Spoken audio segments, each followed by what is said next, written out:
안녕. 오늘은 토론과 협상에 대한 수업을 하겠습니다. 교과서 준비하시고 학습지 보면서 같이 수업할게요. 선생님이 지금 교과서를 안 가지고 퇴근을 한 상태에서 녹화를 하는 거라 교과서 페이지를 말해줄 수가 없어요. 그래서 차례를 보고 4-3, 7-3 페이지 잘 열어서 지문 분석합시다. 먼저 본격적으로 토론과 협상에 대한 이야기를 바로 진행을 할게요. 토론. 여러분도 학교 생활하면서 한 번쯤은 토론을 되게 적극적으로 했던 경험이 있을 거예요. 직접적인 토론자가 됐건 아니면 청중이 됐건 간에 어떤 역할로건 토론을 한번 여러분도 해봤을 거라고 생각합니다. 토론의 개념은 이래요. 공동체의 문제에 대해서 찬반이 나뉘어서 논의를 하고 그 중에 최선의 해결 방안을 찾아가는 문제 해결 중심의 집단적 말하기입니다. 여러분, 여기서 최선 해결 방안이라고 해서 뭐 아름다운 결론을 우리가 항상 만드는 건 아니라는 거 알죠? 찬성 또는 반대의 하나의 해결 방안을 취하게 되기 때문에 되게 치열하게 다양한 근거를 가지고 규칙에, 엄격한 규칙에 의해서 내용이 전개된다고 우리가 생각하면 되겠습니다. 반면 같은 토자로 시작하지만 토의는요, 역시 공동체 문제에 대해서 해결 방안을 찾지만 같은 방향에서 찬반이 나뉘지 않고 같은 방향에서 해결 방안을 찾기 때문에 해결 방안이 여러 개가 나올 수도 있어요. 괜찮은 거 베스트 3 해서 찾을 수도 있다는 게 서로 다른 점이죠. 찬반이 나뉜다 토론. 같은 방향의 해결책 중에서 최선의 제일 좋은 것을 몇 개 고른다. 토의. 개념 알겠죠? 이번 단원에서는 토론의 다양한 원리 중에서 정책 논제, 논제가 3가지 종류가 있는데 그 중에서 정책 논제를 주로 다루겠고 또 토론의 형태도 되게 다양한데 그 중에서 반대신문식 토론을 통해서 의사결정하는 방법을 잘 익혀보도록 하겠습니다. 정책 논제와 반대신문식 토론을 선택한 이유는 우리 교육과정상에서 다루고 있고 그렇기 때문에 모의고사 지문, 수능 지문에서도 이런 형태를 띌 것이기 때문이죠. 몇몇 학급에는 예고했지만 토론 이론 학습을 한 후에 이 학습 내용을 토대로 기말고사 직후 첫 시간에 토론을 실제로 운영할 예정입니다. 그래서 여러분들이 수업 시간에 이루어지는 모든 내용을 내가 하게 될 것이다 라는 생각으로 잘 익혀두기 바랍니다. 먼저 정책 논제란 무엇인지 이야기해 볼까요? 교과서에서 정책 논제의 조건을 4가지 안내하고 있거든요. 선생님은 첫 번째 점을 놓쳤어요. 모르고 지워버렸어요. 여러분들 써 넣으세요. 제일 중요하니까 잘 쓰세요. 정책 논제의 첫 번째 조건은 평서문이어야 하고요. 긍정형 문장이어야 합니다. 그래서 대부분 뭐뭐 해야 한다로 끝난 이 마련이죠. 두 번째, 기존 질서나 상태를 변화하려는 요구를 담은 진술이어야 합니다. 정말로 정책 논제는 실제 사회에서 정책을 개선할 때 도입하는 방법이기도 합니다. 상태의 변화를 하려는 요구를 담은 진술이 정책 논제의 조건이 되어야 하겠죠. 그리고 토론자 중에서 찬성팀은 이러한 변화를 요구하자는 입장이겠죠. 그래서 논리 전개가 찬성팀이 더 어려운 면이 있습니다. 하지만 사회는 이러한 변화의 수용으로 발전하기 마련이기 때문에 되게 어렵지만 의미 있는 활동은 될 거예요. 그리고 반대팀은 당연히 정책을 유지하자는 입장이 되겠습니다. 이렇게 변화라고 하는 어려운 입장, 찬성팀은 어떤 상황에서는 잘 안 꾸려질 수도 있어요. 토론자가. 그래서 실제 토론의 현장에서는 찬성팀, 반대팀을 본인의 희망에 의해서 뽑지 않고 뽑기와 같은 방법으로 찬반팀을 나누고 근거를 조사해 와서 토론을 운영하기도 합니다. 정책 논제 조건 3번째 괄호를 한번 채워볼까요? 찬성과 반대의 대립이 뚜렷한 하나의 주장만을 담아야 합니다. 뭐 연결 접속사를 사용해서 뭐 2개 뭐뭐 하고 뭐뭐 하자 이러면 안 된단 말이죠. 그리고 4번째 조건, 찬성이나 반대 중 어느 쪽으로도 유리하지 않게 중립적인 내용을 담아야 합니다. 한마디로 수식을 많이 하지 말고 정말 팩트만 담으란 뜻이죠. 선생님은 수능 다음 주에 이 학습지를 검사해서 너희들이 얼마나 수업을 잘 듣고 시험 공부를 많이 해왔는지 점검을 할 텐데 그때 꼭 여기에 논제가 하나 있어야 합니다. 정책 논제를 잠시 후에 배울 건데 그것을 바탕으로 여기에 들어올 논제는 너희들이 우리 학급 또는 우리 학교 또는 청소년 문제로 어떤 문제 상황이 여러분이 생각한 문제 상황이 해결될 수 있도록 논제, 정책 논제 하나를 만들어 오는 게 학습지 미션입니다. 뭐뭐 해야 한다로 끝나는 게 좋겠죠? 사회의 변화를 요구한 측이 찬성이 되도록 앞에 문장을 정책 논제 조건을 갖춰서 만들어 보세요. 그럼 우리는 정책 논제 만드는 연습부터 해보게 뒷페이지 토론 지문을 한번 봅시다. 토론 지문 봤죠? 1문단에서 문제 상황이 제시될 것 같아요. 우리 문제 상황 한번 찾아봅시다. 민주주의 사회는 국민이 정치에 참여할 권리를 보장하는데 이러한 권리 참정권이라고 하고 선거로 실현된다. 선거는 와 얘가 키워드인가 봐. 사회 집단의 대표자나 공직자 선출해서 대표성을 부여하는 행위인데 투표율은 선거로 인한 투표율은 정당성 확보와 깊은 관련이 있다. 선거와 관련된 어떤 내용인가 봅니다. 이 문단 한번 볼게요. 선거투표 제도에는 거봐 선거가 키워드였지. 투표권 행사를 자유의사에 맡기자는 자유투표제와 투표권 행사를 국민의 의무로 간주하고 정당한 사유 없이 기권하면 벌주는 의무투표제가 있다. 우리나라는 뭔 것 같아요? 자유투표제인 것 같죠? 투표 안 해도 경찰이 안 잡아갔어요. 옛날에 경험에 비춰보자면 우리나라는 자유투표제를 채택하고 있는데 그러네. 최근 치른 선거의 투표율이 50%대로 나타났대요. 그래서 근데 이거는 낮은 수치래요. 통계 자료가 나오면 우리 항상 결론 도출하랬지. 자유투표제 했더니 수치가 너무 낮았대요. 투표율이, 참여율이. 보이나요? 문제 상황 정리했습니다. 여러분, 우리 이 지문 왜 읽고 있어요? 정책 논제 뽑아내려고 읽는 거죠? 목적, 지점을 항상 잘 기억하세요.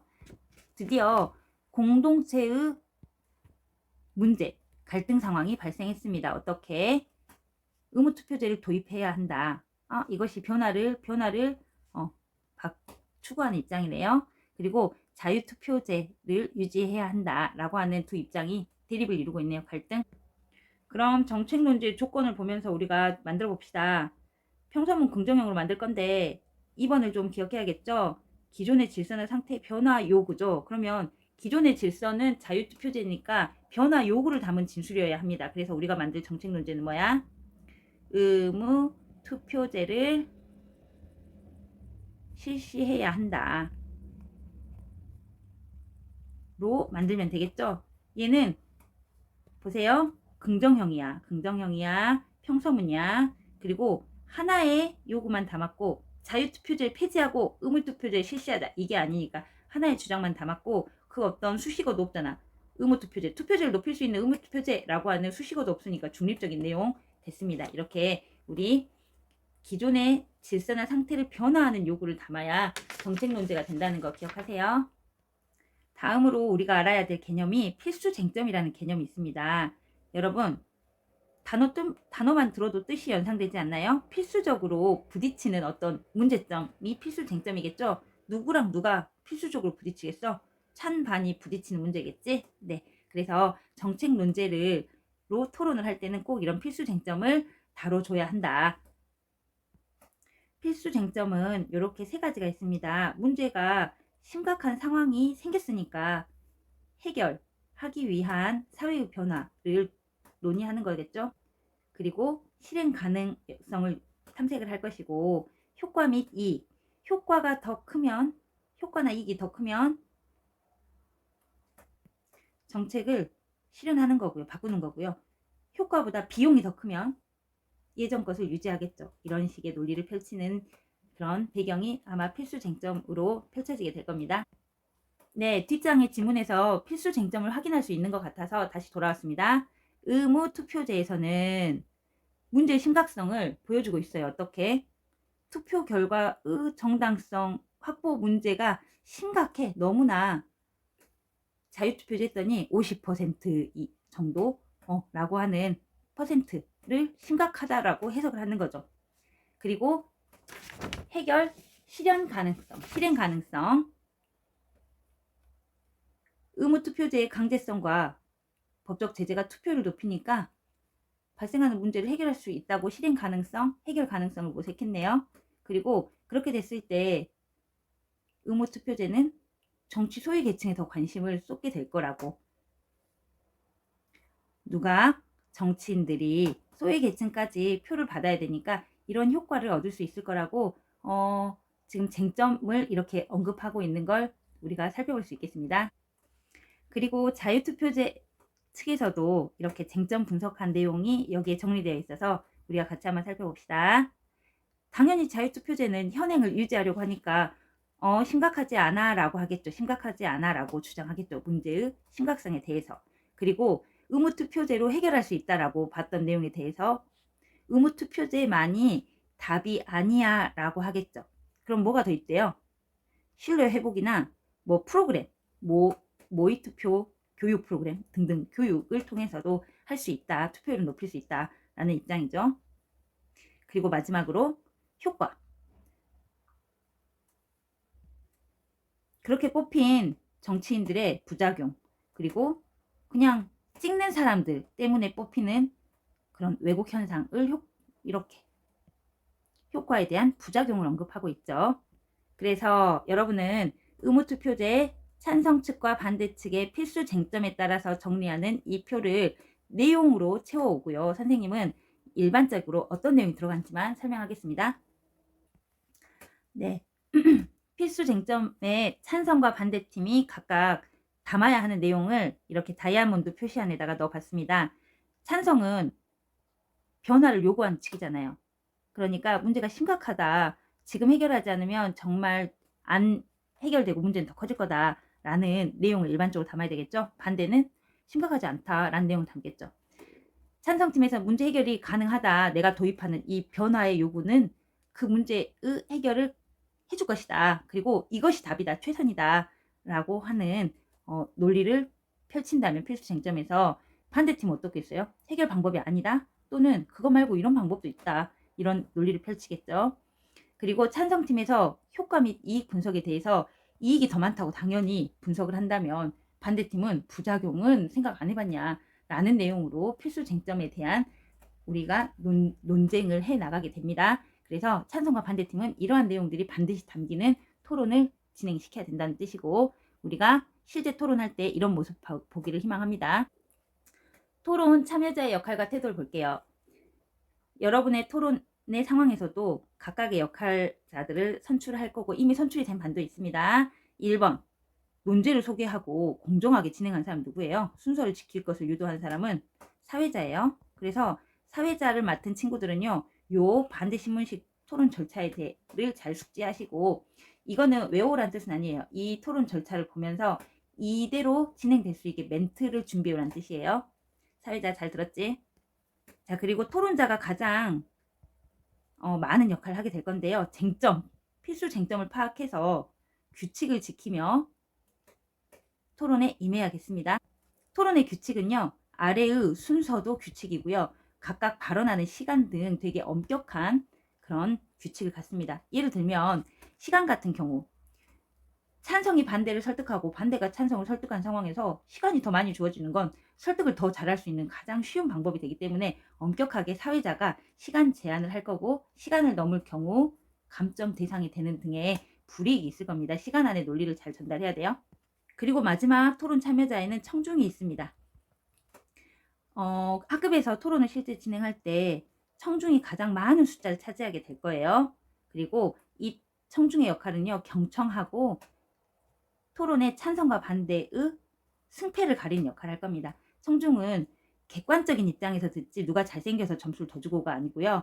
선생님이 평가표를 청중들한테 다 나눠줄 거예요. 그래서 그 평가표를 보고 그 발언하는 순간순간 누가 더 근거가 치밀한지, 누가 반론을 더 잘했는지 이런 것 판단을 데이터를 바탕으로 객관적으로 평가를 점수를 매기고, 그것을 합산하면 자기 점수상으로 찬성이 더 높은 점수 또는 반대가 더 높은 점수가 나올 것이고, 그것을 집계하면 학급의 결과가 나올 것이기 때문에 우리 청중들의 역할이 가장 중요하고요.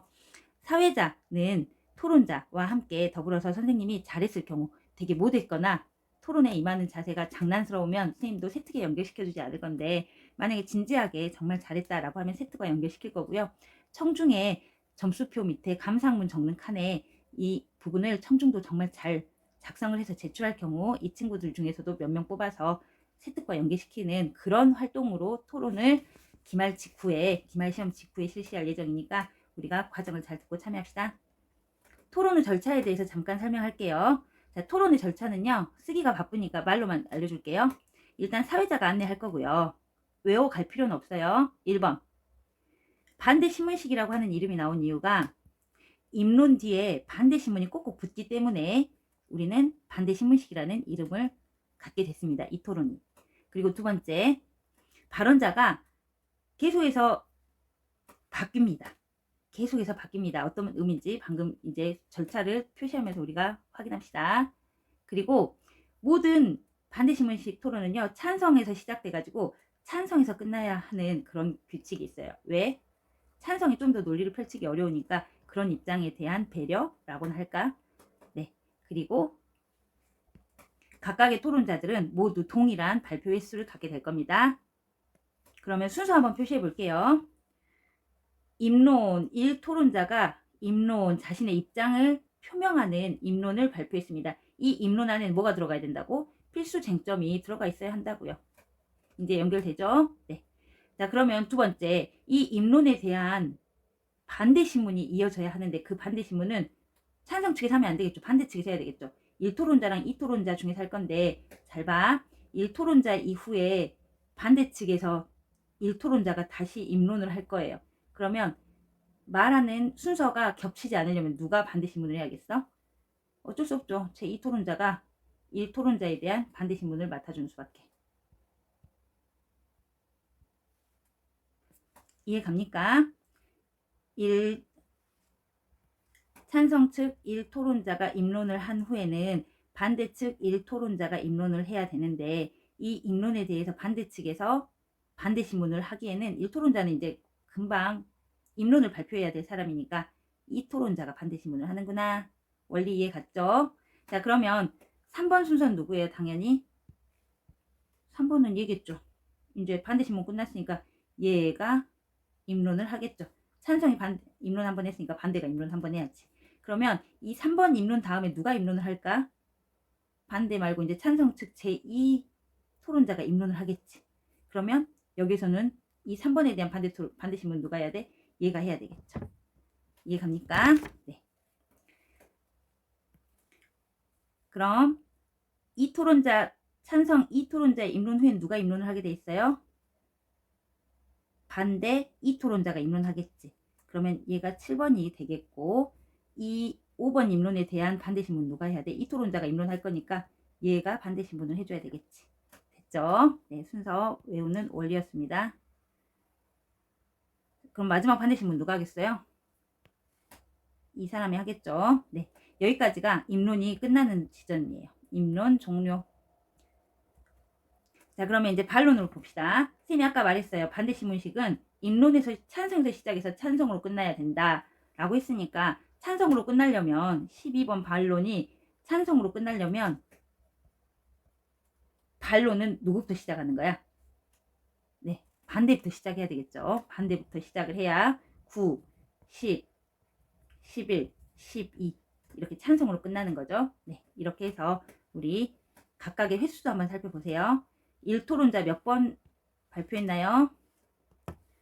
1번, 2번, 3번 발표했죠? 2토론자 1번, 2번, 3번 발표했죠? 1토론자도 모두 3번씩 다 발표를 했네요. 발표 횟수도 동일하게 가졌네요. 말 잘한 사람이 더 많이 하면 그 팀이 이기는 거니까 이렇게 모든 토론은 규칙이 엄격한 말하기입니다. 선생님이 지금 절차에서 계속 입론, 반론, 반대신문 이런 단어를 사용했는데 무슨 뜻인지 간단하게 살펴보겠습니다. 입론은 찬성팀도 하고 반대팀도 하죠. 그래서 자신의 입장이라고 생각하면 되겠어요. 그리고 자신의 입장을 말하려면 선생님이 말했죠. 입론에 필수 쟁점 넣으라고 논제 배경 제시해서 문제의 심각성 나타나겠죠. 개념 정의에서 자신이 핵심적으로 다룰 그런 중심 화제에 대해서 개념을 정의해야 뒤에 논의가 수월해지겠죠. 그러고 나서 주장과 이유와 근거를 제시하는데, 여기 빨갛게 괄호친 부분은요, 반대는 안 해도 되기 때문이야. 무슨 말이냐? 반대는 안 해도 되기 때문에 괄호를 쳤습니다. 찬성팀에서 이런 내용에 대해서 충분히 설명을 할 건데 반대가 또 할 필요는 없어요. 대신 찬성했던 내용 기반으로 자신의 논증 구조에다가 이 내용에 대한 자신들의 입장을 담으면 되겠죠. 똑같은 얘기 두 번 할 필요 없이 그런 내용을 한번 우리가 교과서에서 확인해 보겠습니다. 찬성 측의 첫 번째 입론입니다. 입론은 써와야 되는 거예요. 토론자들이 입론의 역할을 맡은 사람이 입론을 처음에는 써와서 발표합니다. 반대측도 마찬가지고요. 입론은 써와서 발표한다.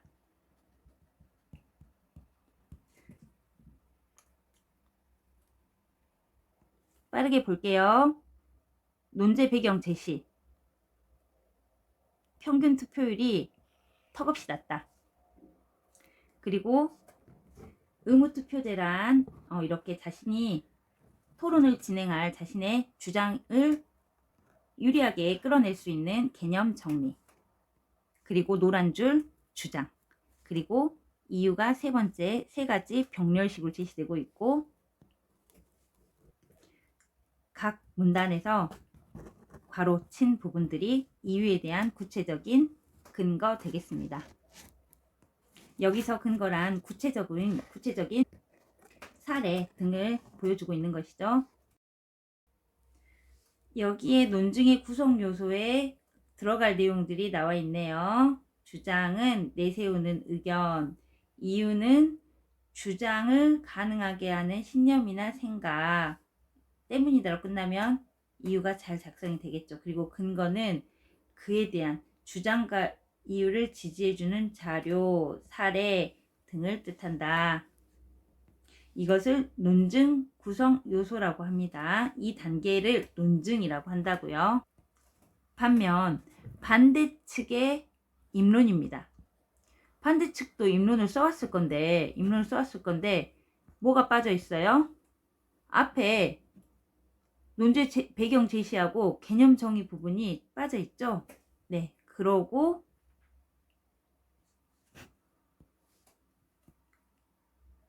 주장 이유가 세 가지 이렇게 병렬적으로 나옵니다. 그러면 여러분 궁금할 거예요. 아니 찬성이야 본인들의 필수 쟁점에 의해서 써오면 되는데 반대측은 찬성 측의 입장을 예측을 해야 돼요. 찬성 측의 입장을 예측해서 저 팀에서 이런 내용으로 입론을 써올 것이다 라고 하는 그런 예측을 바탕으로 써야 되기 때문에 반대 측은 훨씬 더 논리 전개는 편하지만 찬성 측의 입장을 예측해서 자료를 준비해야 되기 때문에 훨씬 더 또 많은 생각을 해야 되는 그런 입장이기도 합니다. 찬성 측이 어떤 자료를 준비할 것인지 예측해서 이런 입론도 나오고 반론도 준비해야 된다는 거죠. 반대 측은. 그러면 입론 뒤에 이어지는 반대 신문은 어떤 단계이냐? 상대팀의 허점을 공략하는 단계라는 거죠. 이 반대팀의 반대 신문은 이 허점을 찍어내는 거라는 거죠. 그래서 반드시 상대 측이 발언한 내용에 대해서만 내 입장에 유리하게 허점을 공략하고 그러기 위해서 가장 잘 쓰이는 질문 구조는 폐쇄형 질문, 네, 아니요 로 대답할 수 있는 개방형 질문이란 열린 대답으로 훨씬 더 상대팀에게 유리한 그런 부분을 제공할 수 있으니까 폐쇄형 질문으로 하는 방법이 있습니다. 이런 반대신문은 이름에 반대신문이라는 이름이 들어갈 만큼 토론을 훨씬 더 논제에 대해서 깊이 있게 이해하도록 하고 토론 분위기를 자기 측에 유리하게 만드는 그런 토론을 흥미롭게 하는 그런 단계가 되겠습니다. 마지막에 주어지는 이 반론 단계는요. 최종 변론으로서 내가 공략을 받았는데 그때 반대신문에서 내가 대답을 잘 못했다 라고 할 때 최종 변론에서 잘 역전을 시키면 되는 겁니다. 자신의 주장을 강화해야 되고요. 새로운 주장 제시 금지입니다. 반론 단계에서는, 최종 변론 단계에서는. 그리고 설득 전략과 표현 전략 괄호는 채워놨으니까 여러분들이 읽고 개념 정리하세요. 방금 토론에 대한 되게 많은 이야기를 했는데, 그러한 배경 지식 속에서 여러분 학급에서 정한 논제를 중심으로 토론을 운영할 예정이므로 여러분들이 공부하고 시험도 보고, 그리고 또 우리가 토론으로 실제 한번 운영해 봅시다. 이제 협상 들어가겠습니다. 협상 개념부터 시작할게요. 협상은 개인이나 집단 사이의 이익과 주장이 달라서 갈등이 생길 때 타협하고 조정하면서 해결 방법을 찾아가는 방법입니다. 여러분, 개인이나 집단 사이의 이익과 관련된 거예요. 토론 토의는 공동체, 공익에 관한 거예요. 네. 그리고 타협과 조정이 필요한 이유는 양측이 서로 만족할 만한 결과를 끌어내기 위함입니다. 협상은 절차가 3단계가 있어요. 하나는 시작, 조정, 해결. 시작 단계에서는 우리가 어떤 역할을 하냐면 기본 입장을 확인합니다. 조정 단계에서는 상대의 처지를 이해하고 구체적인 대안을 제시하는 겁니다. 각각 팀이. 그리고 마지막으로는 문제 해결에 합의하게 됩니다. 우리가 한번 실제 지문을 통해서 협상 절차를 분석해 보도록 할게요. 협상 전략 보겠습니다. 협상 뭐든지 충분해요. 신뢰도 구축되어 있고, 그러면 최대한 넉넉한 시간과 자원을 활용해서 서로의 만족을 최대치로 끌어올릴 수 있는 시간도 충분하고 자원도 충분하니까 그런 최대한 합의안을 모색해 본다. 그런데 시간과 자원이 부족할 때는요, 양보해야죠. 그래서 절충안을 만드는 겁니다.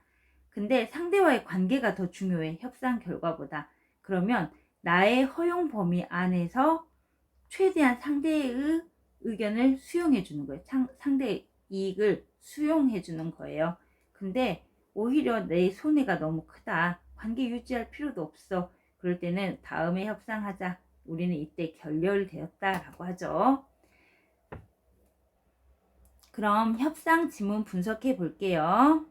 민규가 먼저 대사를 제시하네요. 혜윤아 안녕. 가능하다면 이번 주 동아리 시간에 우리 춤 동아리가 강당 사용하면 안 될까? 여러분, 첫 대사니까 갈등 상황이 제시되고 있죠. 강당 사용 문제로 춤 동아리하고 어떤 동아리가 지금 부딪히겠다. 왜? 강당은 우리 뮤지컬 동아리. 뮤지컬 동아리구나. 계속 사용하고 있는 공간인데 갑자기 무슨 일이야? 알다시피 우리 동아리가 올해 처음 생겼잖아. 근데 무대가 따로 없어서 공연 전 예행 연습하기가 어려워. 춤 동아리의 기본 입장이네요. 그렇구나. 이해는 되지만 우리도 맹연습 중이라서 강당에서 조금 곤란해. 기본 입장이 지금 확인되고 있네요. 그래서 여기까지가 어디예요? 처음에 해당합니다. 다음, 춤동아리. 민규가 다시 이야기하죠. 맞아, 학기 초에 그렇게 이야기했으니까 당연해. 상대방을 이해하죠. 하지만 대안을 제시하려나 봐요. 이번 주에는 우리 동아리에게 양보해주면 좋겠어. 이번 주에만 양보해주라고 하는 대안을 제시하고 있네. 거기에 대해서 뮤지컬이 하는 말이 공간이 없기는 해 라고 상대방을 이해하네요. 그리고 대신에 우리 군무가 잘 안 돼서 도움이 필요하거든. 이렇게 뮤지컬 팀에서 대안을 제시합니다. 그러면 각각의 대안은 받아들였는지 한번 볼까요? 우리가 무용실을 쓸게. 우와, 오케이. 오케이 나왔지. 또는 군무가 잘 안 됐어. 아, 당연히 도와줘야지. 오케이 나왔죠. 조정이 성공한 거네요. 그러면 여기까지가 뭐예요? 가운데 조정 단계죠. 여기도 처음이 아니고 시작 단계죠. 이제 문제 해결에 합의만 하면 되겠습니다. 어떤 합의안을 제시하고 있나요? 강당 사용 시간표 만들자. 그리고 두 번째, 서로의 연습을 지켜보고 의견을 나누는 시간을 정기적으로 갖자. 강당 시간표도 조정하면서 사용하고, 네, 이런 최선의 해결책을 찾았습니다. 그러면 여기서부터 혜윤이부터 마지막 민규대사까지가 해결 단계로 우리는 분석할 수 있겠네요. 여러분, 이 아래 숙제가 하나 있습니다. 뭐냐면 여러분이 생각하는 협상 주제 하나씩 생각해서 여기다 써오기 하겠습니다. 선생님은 이 자리에다가 도장을 하나 찍어줄 건데, 도장 사인 아니야. 도장 한 개야. 선생님이 부족함이 있는 그런 학습지엔 도장을 안 찍겠죠. 그러니까 학습지 내용을 보고 꼭 해갖고 오라고 한 내용들 잘 해갖고 오세요. 여기까지 여러분이 이론을 잘 익혀가지고 오면 다음 시간에는 여러분하고 실제 지문을 분석하고 어떻게 문제를 풀 것인지에 대한 이야기를 우리가 해보도록 하겠습니다. 수업 듣느라 고생했어요. 안녕.